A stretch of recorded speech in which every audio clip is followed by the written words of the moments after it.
अस्सलाम वालेकुम। Welcome back my YouTube channel Nafisa Khan blog. और मेरी प्यारी प्यारी YouTube family and Facebook family कैसी है?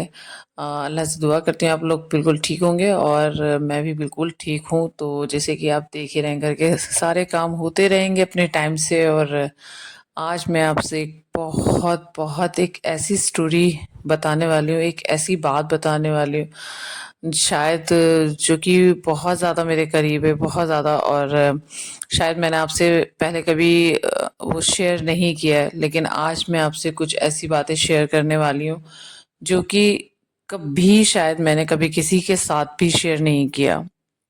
और आप लोग मेरी फैमिली है, इसीलिए मैं सारी चीज़ें आपसे कह देती हूँ, आपसे बता देती हूँ। तो आज हम एक ऐसी स्टोरी मैं आपको बताने वाली हूँ जो कि एक लड़की की है, और ख़ास करके एक छोटी बच्ची की।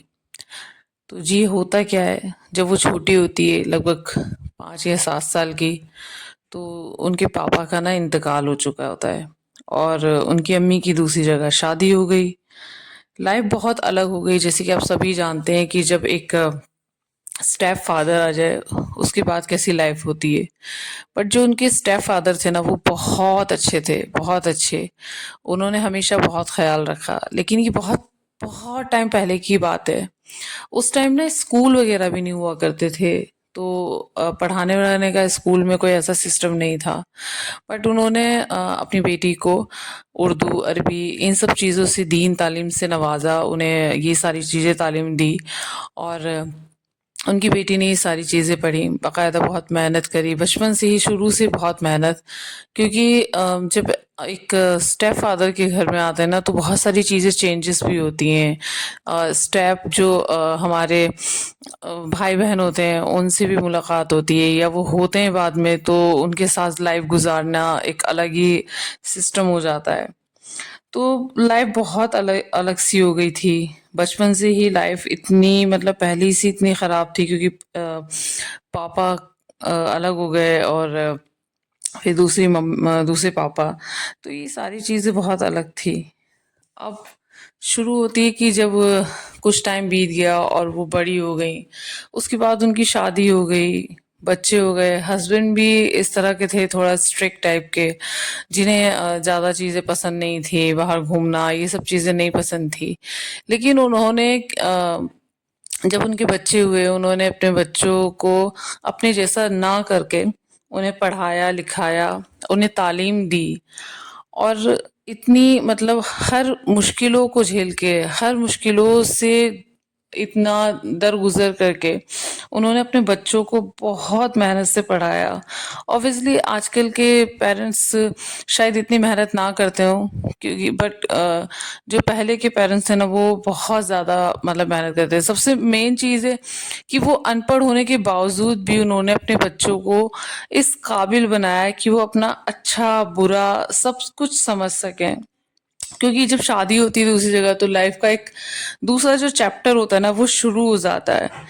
कभी कभी बहुत से हस्बैंड बहुत सपोर्टिव होते हैं, बहुत से नहीं होते हैं।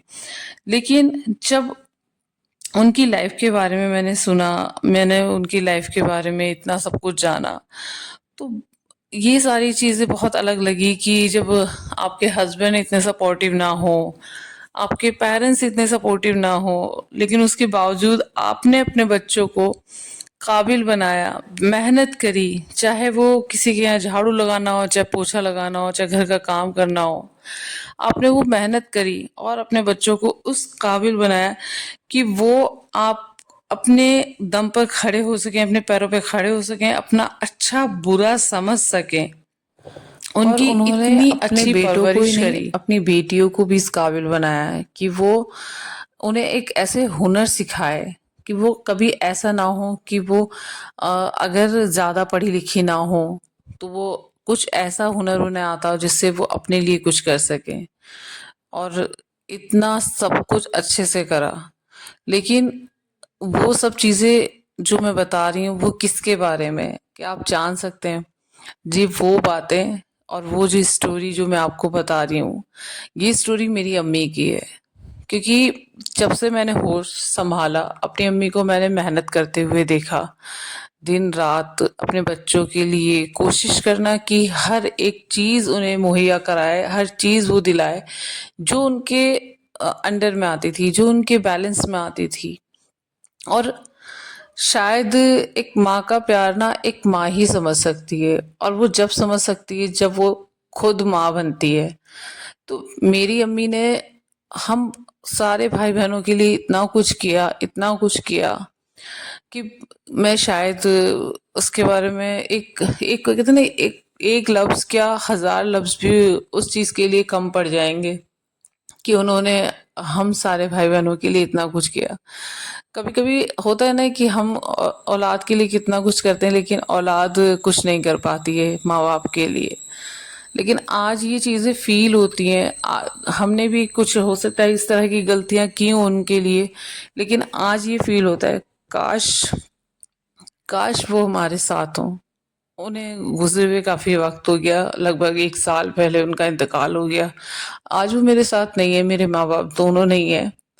मेरे चाचा का भी इंतकाल हो गया, वो भी नहीं है। लेकिन आज उन सब की जो कमी है ना, वो बहुत फील होती है। सॉरी, मैं यहाँ पे थोड़ी इमोशंस हो रही हूँ, इमोशनल हो रही हूँ कि उनकी याद जब आती है ना, तो वो चीज़ें फील होती हैं। आज हम अपने बच्चों के लिए वो सारी चीज़ें करने की कोशिश करते हैं कि अगर बच्चे ने ही बोला कि मम्मा मुझे ये खाना है, तो मैं कोशिश करती हूँ कि मैं उसे वो चीज़ खिलाऊं, चाहे वो मैं बना के, चाहे मंगा के, या कुछ भी जो उसने फरमाइश करी मैं वो करने की कोशिश करती हूँ। और एक वो भी वक्त था कि माँ बाप भी हमारे वही करते थे, हमारी हर एक ख्वाहिश को पूरी करने के लिए पूरी कोशिश करते। आज जब माँ बने तो हमें फील होता है कि हाँ, माँ बाप कितनी मेहनत करते हैं अपने औलाद के लिए। और जब अगर वही औलाद उन्हें ना समझे तो कितना बुरा लगता है ना, कि हमने कितना सब कुछ किया और हमारी औलाद हमें ही नहीं समझ रही। तो ये चीजें जो होती है ना, बहुत दिल को टच करती हैं। आज लगता है कि काश काश वो कहीं से आ जाए और मैं उन्हें अपने गले लगा लूं, उनके गले लग के बहुत रो लूं, या फिर उनकी गोद में सर रख कर लेट जाऊं। काश वो आ जाए, बट ऐसा नहीं हो सकता कि वो चले गए तो वो नहीं आएंगे। लेकिन उनकी जो कमी है वो शायद कोई पूरी नहीं कर सकता, ना कोई औलाद पूरी कर सकती है, ना ही भाई बहन पूरी कर सकते हैं। कोई पूरी नहीं कर सकता, ना शौहर पूरी कर सकता। बट माँ बाप की जो कमी होती है ना, वो कोई पूरी नहीं कर सकता है। तो मेरा कहने का सिर्फ ये मतलब है कि आजकल की जो औलाद है ना, वो शायद माँ बाप को नहीं समझती है। तो कोशिश करें कि उन वो हैं अभी आपके पास, तो आप उनके साथ टाइम गुजारें, उनसे बातें करें। क्योंकि जब वो चले जाते हैं फिर आपके पास वक्त नहीं होता है कि आप उनके लिए कुछ कर सकें, उनके पास बैठें, उन्हें गले लगाएं, उन्हें देखें। कि शायद फिर वो वक्त नहीं आता कि आप उन्हें देख भी सके। तो कोशिश करें अपने माँ बाप के पास बैठने की, उनसे बात करने की। आज नहीं है वो लोग, तो आज उनकी इतनी इतनी ज्यादा कमी फील होती है ना, कि शायद किसी की होती हो कि शायद वो आ जाए, मेरे पास आ जाए, और मैं उनके गले लग के रो लूं, उनके बाहों में सो जाऊं सर रख कर। आई एम सॉरी यार, अगर आप लोगों को मेरी स्टोरी से थोड़ा सा दुख हो गया और बुरी लगी हो तो माफ कर देना। लेकिन बस मैं यही कहना चाहूंगी, जिनके भी माँ बाप हैं, प्लीज प्लीज उन वो अपने माँ बाप को बहुत सारा प्यार करें, उनके साथ बैठें, उनके साथ टाइम स्पेंड करें। क्योंकि शायद वो वक्त कभी नहीं आएगा वापस, जब वो एक बार चले जाएंगे तो वो वक्त नहीं आएगा। और बाद में जिस तरह से मैं पछता रही हूँ, ऐसे पछताने से अच्छा है कि आप उनकी कदर करें, उनके पास बैठें, उनसे बातें करें, उन्हें ये फील कराएं कि आप अकेले नहीं हैं। क्योंकि जब बच्चे बड़े हो जाते हैं, सब अपनी अपनी लाइफ में बिजी हो जाते हैं, और पेरेंट्स जो होते हैं ना, वो अकेले रह जाते हैं। तो उन्हें ये सब फील ना कराएं। आई होप आपको मेरा ये ब्लॉग अच्छा लगा होगा, ये छोटी सी स्टोरी मेरी अच्छी लगी होगी। अगर अच्छी लगी हो तो प्लीज़ वीडियो को लाइक शेयर करना ना भूलें, और चैनल को सब्सक्राइब भी कर दें। बाय।